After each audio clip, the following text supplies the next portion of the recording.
Hello, everyone. Welcome back. Hi. Welcome back to Purple Friends. Hi. I'm Joe. I'm Co. And we're your co-hosts. We are your co-hosts. Do you have a drink? No. You're going to be talking a lot. I never drink while we talk. You never drink while we do this podcast? Barely. So you're saying to our listeners that all of the drinking sounds that they've heard all this time have all been me? I think I had coffee last time. I think I also had coffee last time, so probably that's still true. I'm sorry I was so distracted during that intro. We are your Purple Friends. Welcome to Purple Friends. Thank you so much for joining us. Yeah. Happy to be back. Happy to be back. It's another night record. That's just how we do it now. Yeah, this is the normal now. Our toddler's in the background. Our dogs are literally right next to us thinking that we have food on this table when we don't. Forgive any interruptions in advance. Yeah. Welcome to our family. Yeah, seriously. Our whole family is in this room right now. Yeah. We talk about mental health on this show. Yeah, we sure do. What in particular today are we going to talk about? Now that we've completed our 3-part personality series. Yeah. That was a fun little series. Hopefully y'all learned a lot about yourselves. I had a lot of fun. I got to take a whole bunch of tests and that was fun. It is fun. It's particularly very fun. Mm-hmm. And today, maybe not as fun, but still equally relevant. I think it's fun. I think this will be very fun for a certain type of person. I mean, I definitely have lots of notes. So, but anyway, today we're talking about AI therapy. AI therapy and AI in any way that it can touch therapy. Yeah, or our mental health. Yeah. Oh, so as you can imagine, we have a lot of things to say. We have lots of opinions. Lots of examples. So yeah, I think strap in, everyone. This is going to be a fun one. But before a little gratefuls, I think you should go first. Me? Yes. Okay. Here's what I'm really grateful for this week. You got me a little macro lens for my birthday that I have been using for, close to a month now. And it's awesome. I've been using it to take close-up pictures of flowers at my new job, and it's like my new favorite thing to do. Is to just get real close on up to the flowers and just see how interesting they look. All those different tiny structures in there. Some of these flowers look like they have tiny flowers inside of them. So it's really cool. Maybe I should probably post some. You should. I think montage. You definitely should, especially because today is Earth Day. Oh my gosh, yeah. As we're recording this, it is that we're winding down Earth Day. Yeah, so maybe do that. Yeah, I will. Because they are really beautiful photos, and honestly, I'm very proud of that gift. Oh yeah, it's a really good one. I spent a lot of time thinking about what would be both useful and what you would not get for yourself. So that was like literally the perfect intersection. And we've talked before on the podcast about how finicky I am with gifts, and that's putting it charitably. I'm weird about receiving gifts, but those gifts were freaking awesome. I'm so happy to hear that. Yeah. That's a good little grateful. Hey, thanks. And you? And me? Mine's kind of generic, but it means a lot to me. I'm just grateful for nicer weather and being able to finally read outside. Oh, yeah. Reading outside, reading in the sun is one of my favorite things. And today I did that for the first time this season, and it was so good. Yeah. Oh, my gosh. What are you reading? It's called The Husbands. Recommend or not? I think I really thought the concept was fun. I'm going to share the premise, the main character discovers that new husbands come out of the attic. I know essentially every time her husband, and she's not even married in the original life. But the original life. Yeah, she comes home one day and there's a husband, and everyone in her life is kind of acting like that's normal. Oh, that's a very interesting premise. And he goes up into the attic, and then a different husband comes down, and her life kind of shifts based on what her life would have looked like if that guy were her husband. And when do other people just act like the second husband has been the husband the whole time? Yeah, it's like a whole new world, a new branch, a new reality or whatever. Very interesting. So yes, the premise sounds really cool, right? Really interesting. They're actually going to make an Apple TV show about it. Oh. Which is another reason why I wanted to read it. But honestly, I'm almost done. You've been kind of slogging through it. It's a little bit of a slog. I mean, I love slog, the word. So many of the chapters are like, this was my life with this husband. And then I had to shove him in the attic to restart my life. Oh, interesting. And then I shuffle through a ton of husbands, and then this, and I guess what am I expecting, right? We are kind of exploring these alternate realities, but like, what's the joke? And you feel like it's missing like an overarching thing. Yes, I do feel that. That's interesting. I'm hoping that there's some sort of resolution at the end. Yeah. A lesson learned or something, or a love of her life or something. Yeah. Oh, I bet she has to shove the love of her life in an attic. I'm not going to speculate on this book. Yeah. But anyway, I'm almost done with it. So yeah, I've just been reading a lot. It's been good. Cool. Well, that's awesome. Thank you so much for sharing that with us. Mm-hmm. I hope that our listeners don't mind our little personal digressions.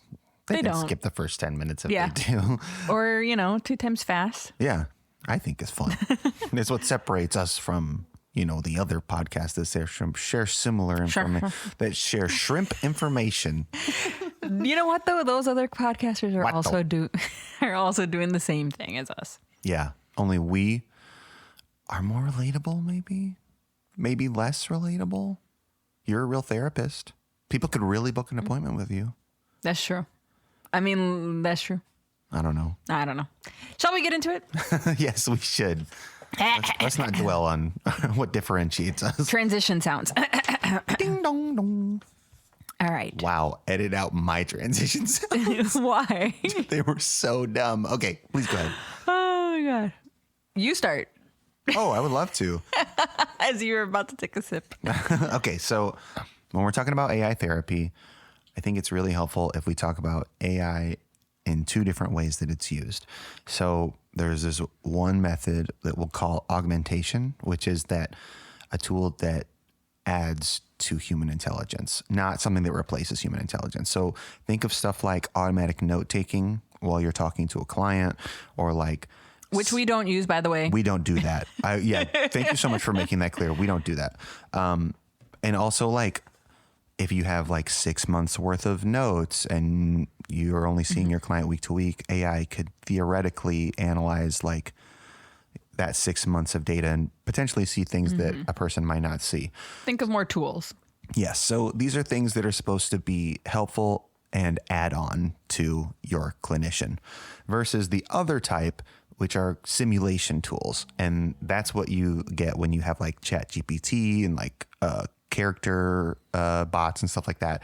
So they are basically attempting to simulate or like really replace human emotional intelligence and empathy based on online messages that they've been trained on, essentially. I mean, I'm sure by now we've heard of, AI relationships. Oh, yes. People falling in love with their AIs. And then updates coming out and their AIs being messed up and them having like full on crises. Yeah. Yeah. Yeah. Or, yeah. I mean, we'll talk more about that. But as you can see, like, obviously this is a tool. It's not going anywhere. Yeah. It's unfortunately proliferated. Pandora's box is open. Yeah. And it's like fully integrated into probably everything now. Mm-hmm. You open your phone and most things are defaulted to using AI. Yeah. So it's hard to get away from. And I think part of our goal with this episode is also to help you navigate it. Yeah. And maybe reinforce several times throughout the episode that we don't use it in our practice. Yeah. Very, very true. We never feed it any client information. Mm-hmm. None of our ERAs have any AI generated things toggled or whatever. So we feel pretty firmly in protecting our clients' privacy and not sharing anything with AI. Yeah. So that's I think, a blanket statement for anything, any examples moving forward. Just what's going on out the gate. Yeah. Why don't you tell us a little bit about this new thing, AI psychosis, that we keep hearing about, like in the news and stuff? Yeah. So maybe previously to AI psychosis, you might have heard us talk about religious psychosis. Essentially, it's really a phenomenon in where AI psychosis is a phenomenon in where like large language models can trigger or worsen a break from reality. This isn't just spending too much time online, being chronically online, or brain rot or anything like that. It's more specific. It's a more specific psychological feedback loop, right? You know, it can encourage or reinforce certain delusions, certain ways of thinking that can be harmful. There is this kind of trap in where AI is programmed to be agreeable. So if some vulnerable user suggests a paranoid or delusional thought, the AI is going to reinforce it, right? Thinking that it's being helpful rather than offering like social friction or reality testing that like a actual human being would probably provide. And in fact, I did want to talk a little bit about like, as humans, we are social beings. That's a big part of how we're wired and how we operate.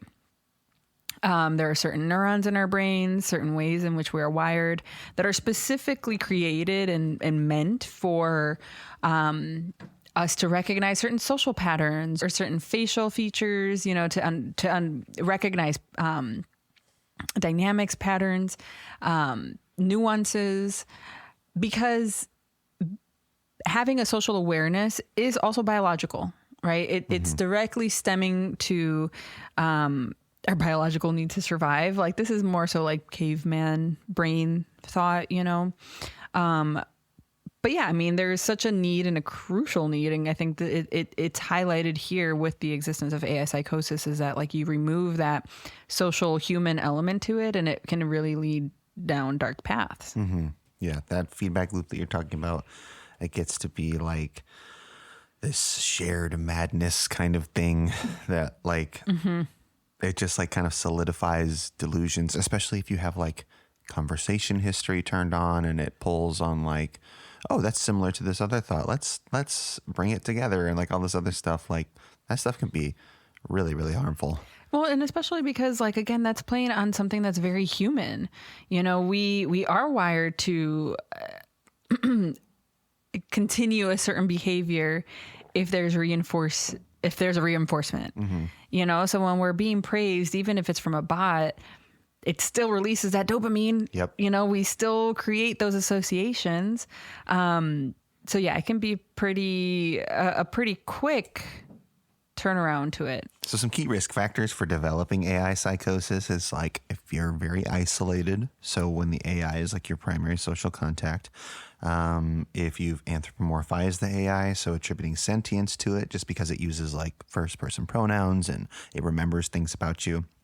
And then sleep deprivation, just excessive late night chatting that just lowers your cognitive defenses. So those three things combined kind of really up your risk for AI psychosis. I don't know why, but an image of Tim Robinson and the chair company comes to mind of him researching this dang chair company in his office and in his bedroom, like late at night. Yeah. Printing things out, waking, you know, rubbing his eyes. And it's just like that. I don't even think that had AI involved. It was like conspiracy theory, you know, it's like that whole sense. But AI really, I think, amplifies that feeling. Yeah. A lot of people think that AI psychosis is like the machine is taking over this person's life or so forceful it warped their mind. But really, it's like some people share stuff about their mental health with AI, and some people are not in the healthiest mental state and they are susceptible to delusions or suggestions. And it's like these seeds that have been planted are then like watered and, you know, fertilized and they grow. Yep. And they kind of take over. But they do still originate with the user. Yes, absolutely. Yeah. AI loves to just like take your idea and run with it. Yeah. Which maybe we should talk a little bit about the creativity paradox, because AI, I do think it's important to talk about how it impacts human sense of creativity. And maybe in turn, like our critical thinking, because I think even creativity and critical thinking kind of go hand in hand a little bit. And so I think it's important for us to talk about that, right? I mean, with AI, it really impacts, I think, our need to critically think or to think creatively. Oh my gosh, yeah. Oh my gosh, I can't add anything to that point without like sharing a personal story about like somebody You know. I know. Do you want to talk about the study? Sure, I would love to talk about this study. So, in 2025, there was some research that showed that while AI can generate a high volume of ideas, it often exhibits a fixation bias similar to humans. So, something called the egg task was used. It's a standard psychology test that's used to measure divergent thinking. It's the ability to come up with a lot of different solutions to a problem. So participants were asked, how can you keep an egg from breaking if you drop it off the top of a building? So in those studies comparing AI to humans, AI could obviously come up with 100 ways to save the egg in seconds. But because it predicts like the most statistically likely words, it tends to stay stuck in common categories like parachutes and cushions and bubble wrap and not really do much beyond really obvious suggestions.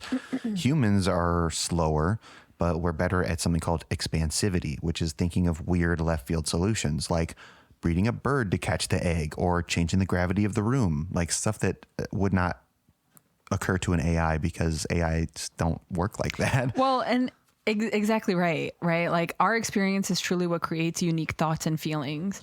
AI can only repeat them. And so we're really the only things that can make something new, right? Based on how I do it or how I say it or my own experience. And also I did want to talk a little bit about making meaning because sure, maybe AI can make something new, right? But it lacks depth. Right. It doesn't have any meaning. It's not connected to anything meaningful. And so our creations are rich with real experiences, real fears, real joys, consequences, love. There's a root to these things that I think is relatable. And I think, again, that's like a human element that AI just lacks. And if we're outside of that for too long, it really starts to skew our perspective and our worldview. Totally agree. Can I talk about another study? Please. So in 2025 and also some newer 2026 studies, Harvard researchers have been looking at what happens to workers and students who use AI for first drafts. This is a really, really, really, really common use of AI. Yeah. I'm just going to have AI knock out a first draft of this paper, then I'll come in and I'll tweak it. Here's the problem. It turns out that monitoring your AI or going over and tweaking it or whatever, that's actually more exhausting for the human brain than just doing the work yourself. We enter this state of, it's like a low event vigilance, like a lifeguard at a pool where you're just waiting for something to happen for you to address it, but maybe nothing ever happens. Your skills aren't as sharp. Yes. Your reactivity isn't as good. It just makes you foggy. Like it makes your brain just kind of like get sticky and atrophied. And so like speaking of atrophy, cognitive atrophy, which is basically like use your brain or lose your brain. Professor Harvard and others have compared excessive AI use to muscle loss basically in your brain. So if the AI is always writing your first draft, your brain skips the heavy lifting of structuring a thought and organizing. Over time, the neural pathways for critical thinking and original organization can literally get weaker, just like get weaker. Yeah. You lose it. Wait, what is it? Use it or lose it. Yeah. And that is very, very true. I think similarly to like the creative process, like if you're intimately involved with a project from its inception through the first draft, the second draft to the final product, like again, I think that you're just more likely to have well thought out ideas, projects. It's a little bit more rooted in reality. And so we're missing out on that. God, dare I say like intimacy with these projects. And like, I get like, if you're a college student with limited time and energy, like maybe that's not the goal. But right. if you're genuinely someone who enjoys writing, for example, or creating, part of that is the struggle. I don't know. I'm a creator. I enjoy creating and that's part of it. Yeah, totally. That's part, like that breakthrough is the satisfying thing too. So also like the reason that people do that is because that's the hard part. And the reason that that's the hard part is because that's the worthwhile part. That's the juicy part. Yeah. So like people who, there was another study that showed that people who delegated their work to AI produced, well, they were developers. They were code developers. Who delegated their work to AI produced code that worked. But when they had like conceptual quizzes on what they were doing, they scored on average 17% worse than their peers who were not relying on AI, which is really interesting because essentially what that means is like by not doing the work yourself, you're lowering your ceiling by almost, I mean, in the US, 2 letter grades, if you want to think about it that way.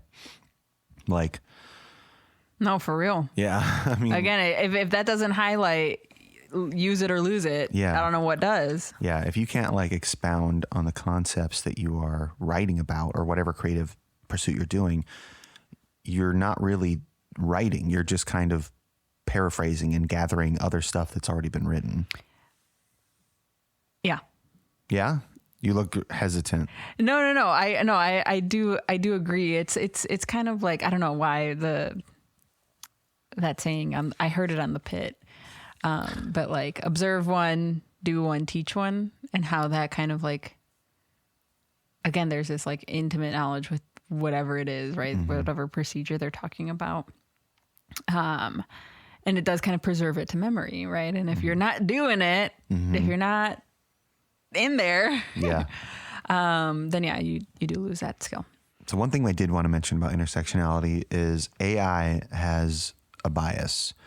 A lot of people think of it as objective, which is like so wild. Like, I don't know what. Like, it's totally neutral. It's meant to put out like blah, blah, blah. Yeah. What are you talking about? Like, we're biased. It's a mirror. It's not unbiased. Okay. So anyway, if AI doesn't know like your cultural shorthand or your slang, it might flag your normal cultural expressions as disorganized or even disordered. You know, we've talked in the past about the difference between like individualistic societies versus collectivistic societies. There's a lot of differences, and especially when AI is normed to, we call it weird, Western educated, industrialized, rich, democratic countries. Anyone who doesn't fit that mold is like automatically the AI is going to flag it as not as atypical, essentially. I mean, essentially what we're talking about is pathologizing normal things, right? Yeah. Things that could be normalized in certain cultures and certain backgrounds. Thank you so much for distilling what I said. It took me a million years to say. It's just you were trying to describe pathologizing without using the word pathologizing. Well, yeah. I just didn't have that vocab. With it pathologizing normal things, then it really can be an overdiagnosis of certain things or suggestions or reinforcements in a certain direction or another. So it can be really, I think, harming to care. Yeah. So here's the other thing about AI. We hear that it, like we said before, is objective. Another thing we hear is it democratizes mental health for people who don't have access to mental health. And while that sounds good in theory, the reality is that we're basically creating a 2-tiered system: high quality, real human therapy for those with PPO insurance or enough money to cash pay, and then good enough bot therapy for everybody else. And yes, while I think this is a good time to maybe talk about that, like right now, AI is an accessible resource. Although I don't know, I get the sense that something like this tends to get monetized and capitalized on eventually. Yeah. Yep. But apart from that, right, which is just a hypothetical, there is also really very real environmental impacts with the use and integration of AI that I think should be considered, right? Not just in, because again, the people who are receiving the good enough care through AI are also the ones who are suffering the most from the environmental impacts of AI. Right. So that's annoying. Yes. For trans and non-binary folks, AI models often struggle with shifting identities or pronouns if the training data doesn't account for the fluidity of the queer experience. So like they can lead to AI misgendering a user at completely random times, and that can feel like a microaggression. And you don't deserve to be, have macroaggressions or microaggressions from a robot. All right, we should maybe talk about romantic partners because Yeah. I think this is the most salacious, Let's talk. newsworthy ones that like tend to make the news. And I don't know if y'all remember at some point last year I was talking about this girl Kendra. You totally remember Kendra, Help. the woman who fell in love with her psychologist. Remember? Yep. I do remember. Wait, Kendra, what's her name? I don't remember what her last name is, but she is the woman on TikTok known as like the woman who fell in love with her psychiatrist The woman who fell in love with her psychiatrist. for Okay. 4 years, and he knew about it and he saw her anywhere, whatever. Right. That was her story. AI was a huge element of that story. If I you, remember that. well, anyway, the story This lady goes, had a whole team of humans and non-humans therapizing her. mostly non-human. Well, anyway, quick backstory. You can find her on TikTok. Please, someone just Google Kendra. Don't give that. Loves Don't her give her psychiatrist. any views. No, yeah, don't. Okay, yeah. Look up YouTube Just listen summaries. to my horrible synopsis of this yeah. woman who fell in love with her psychiatrist, and along the way, she uses AI to supplement her therapy and to kind of process and better understand her feelings around her crush or limerence around her psychiatrist. Yes. And there's tons of videos of her talking to her AI feeding her, all the things that we've talked about today, like this feedback loop and over reinforcing that it fed into this woman's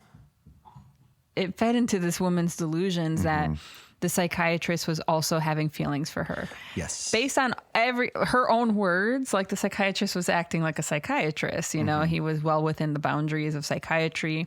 But the AI would often be like, yes, his look was telling of what you thought it was, and it got to the point where this woman thought she was an oracle. Yes. The AI was gosh, telling yeah. her that she was some type of god, that she was all knowing.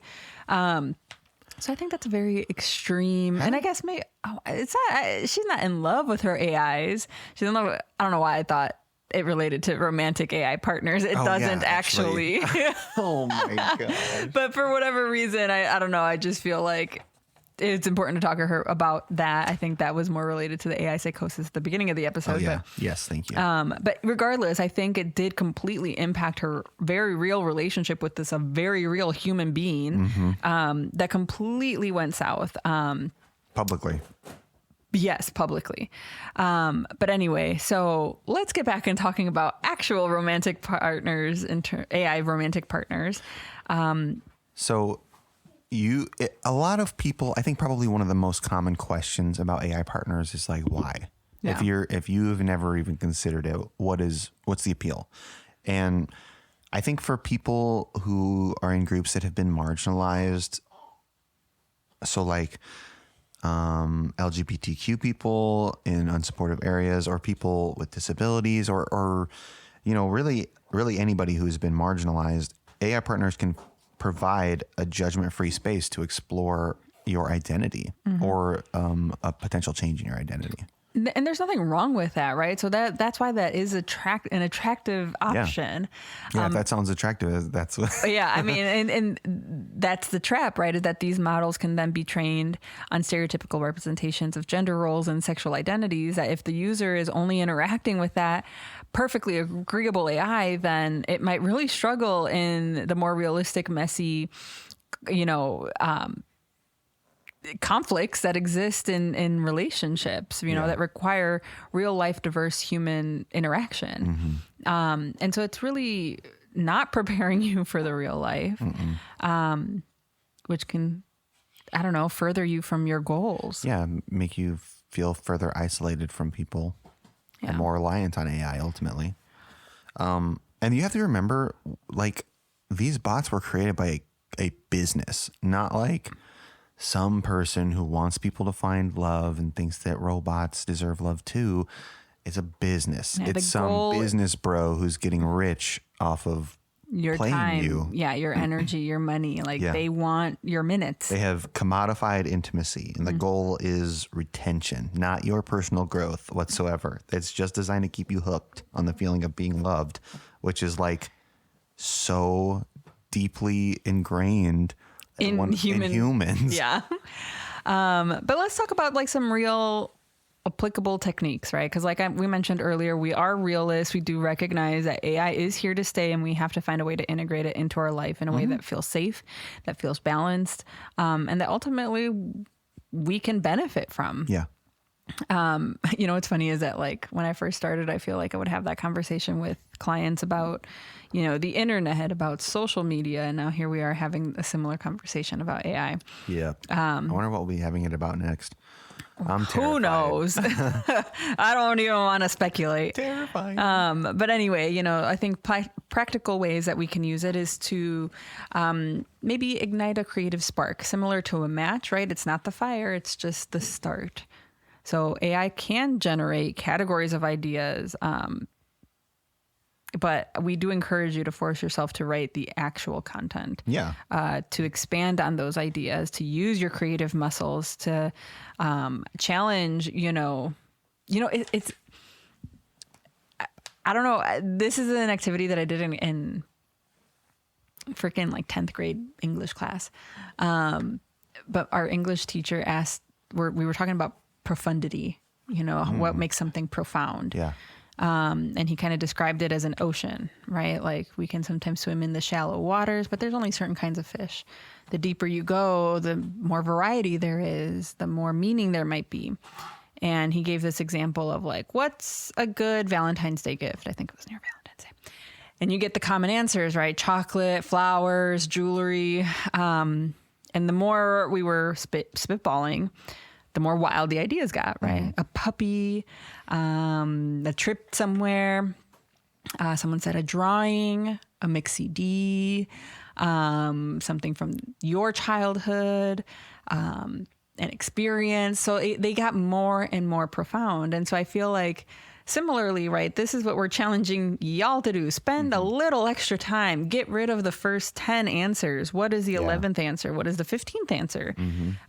What's a combination of some of these, right? Practicing creative thinking can not just expand on the spark given or provided by AI, but I don't know, could spark inspiration and fuel whatever creative endeavor you're into. Yeah. And I mean, I understand that there are some people out there who their workflow is built in such a way that like AI is part of it now. But I would suggest if you want to get more out of AI, if you don't want it to be so boring,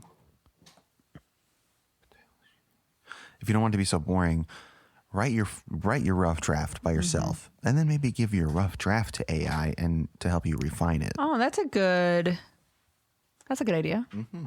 If you're using AI as an emotional support, intentionally prompt it to disagree with you to break that echo chamber, right? Every 30 minutes of AI use, we often recommend for you to take a few minutes break to check in with a real person, get that different viewpoint, or simply just reflect, journal about it, sit with some of it without the tech involved, right? Again, the idea here is to balance. I'm never going to say no to anything, like as long as it's in moderation and like you're balancing out with other things. And so like, again, AI is one of those things and where you just have to check yourself every once in a while. Yeah.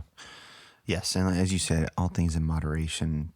I think a lot of people went right past the moderation stage with AI and became like hopelessly addicted to it. Yeah. Dependent on it. Yeah. And I think it's a good idea to take some small steps to try to break away from that. And also like a really like tangible standpoint too, like people can sniff out AI and it doesn't perform well. Right. It doesn't sell well. It doesn't look good. It doesn't sound good. It doesn't feel good. It gives people the heebie-jeebies in a major way. It is. I mean, if you're relying heavily on AI, it does live in the uncanny valley. Yes. Like some of these images that are like, I guess it resembles this person, but there's something off or they're, Instagram filtered to oblivion.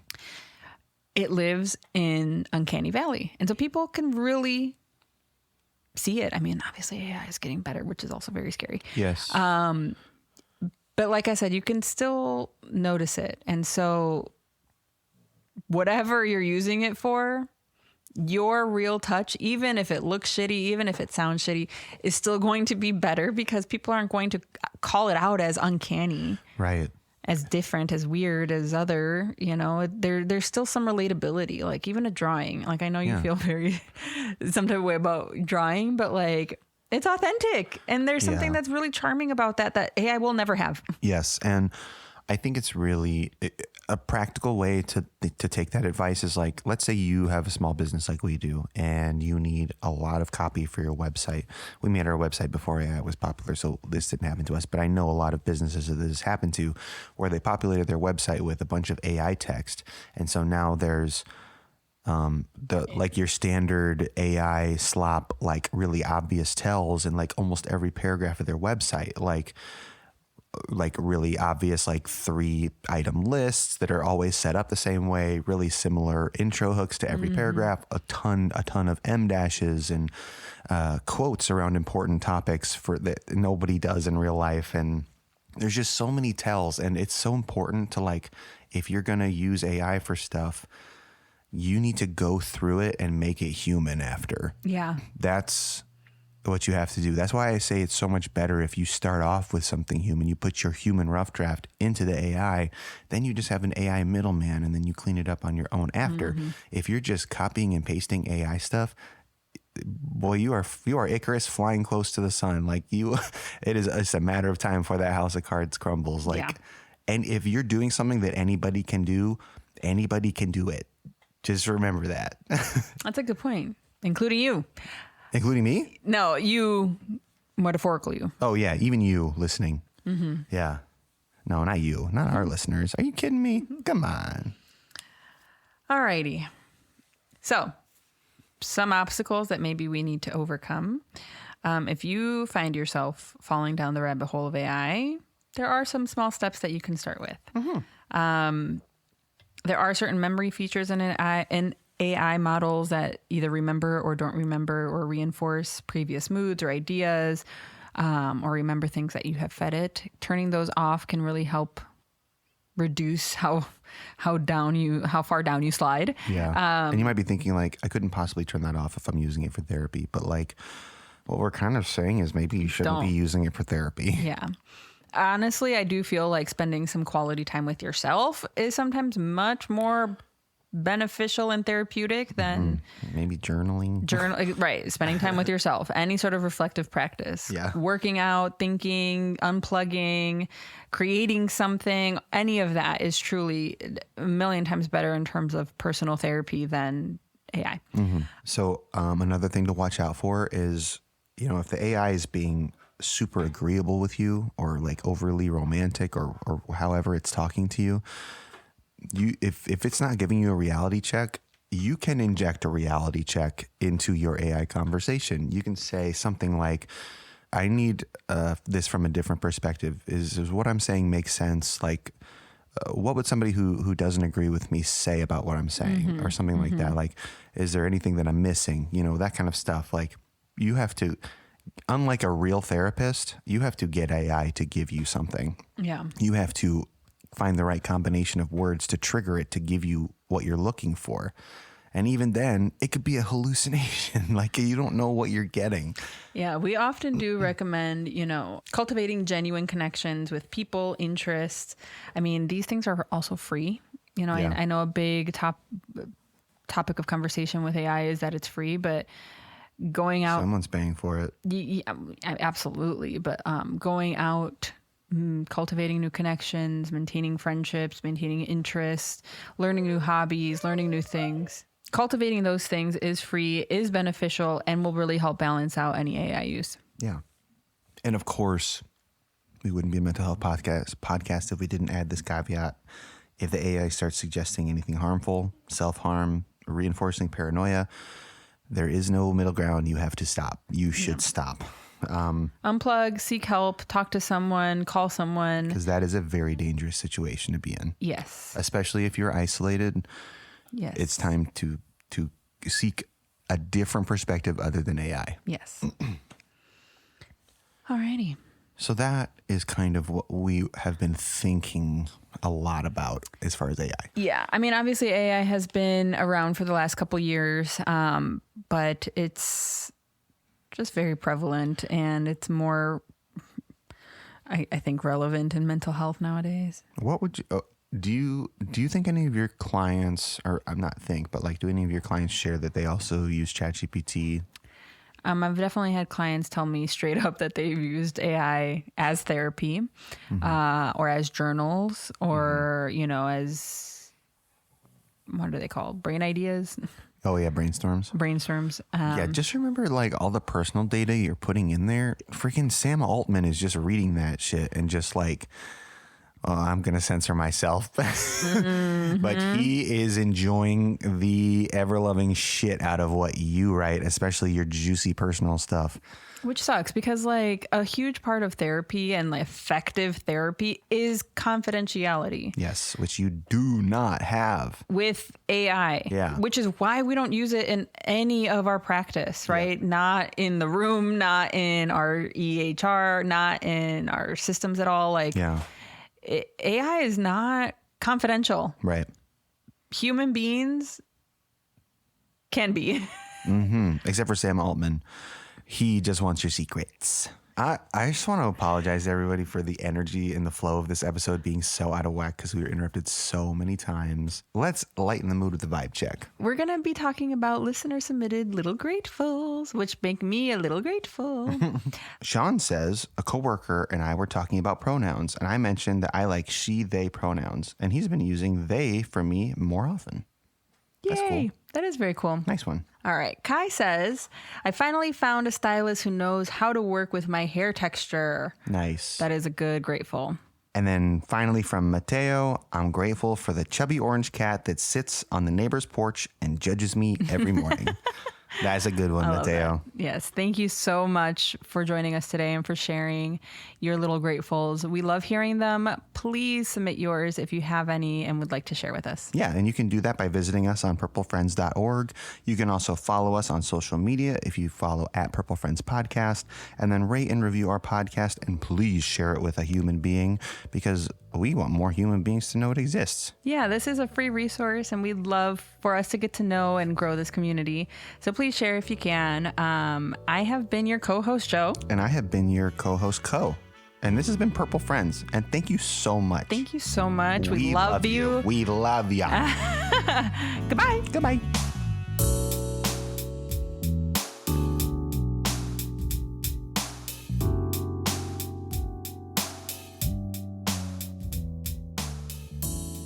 Purple Friends is an independent podcast produced by Vibe Therapy Services and is not a substitute for a session with a real therapist. Our show art was created by me, Jocelyn Lang. And our theme music is Nature Nurture by me, The Implied Bear. Vibe Therapy is an Illinois-based private practice servicing clients in person at our Wheaton office and virtually throughout the state of Illinois. We accept Blue Cross Blue Shield PPO, Aetna, and Cigna insurance. We also offer cash pay rates, financial assistance, and free 15-minute initial consultations where you can get a feel for our practice. Think of it as a vibe check. Therapy doesn't have to feel clinical. Visit vibetherapyservices.com today to see if we vibe. Thanks for listening.